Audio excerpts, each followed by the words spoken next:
അദ്ധ്യായം 113 അൽ ഫലഖ്, മക്കയിൽ അവതരിച്ചത്. ഫലഖ് എന്നാൽ പുലരി അഥവാ പ്രഭാതം എന്നാണർത്ഥം.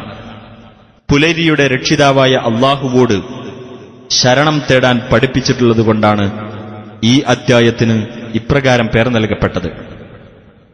ബിസ്മില്ലാഹിർ റഹ്മാനിർ റഹീം. ഖുൽ അഊദു ബിറബ്ബിൽ ഫലഖ്. പറയുക, പുലരിയുടെ രക്ഷിതാവിനോട് ഞാൻ ശരണം തേടുന്നു. മിൻ ശർരി മാ ഖലഖ്.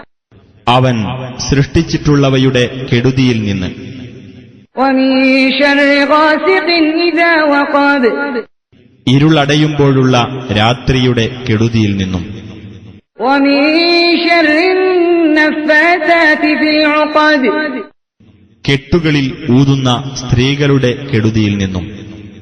വമിൻ ശർരി ഹാസിദിൻ ഇദാ ഹസദ്. അസൂയാലു അസൂയപ്പെടുമ്പോൾ അവന്റെ കെടുതിയിൽ നിന്നും.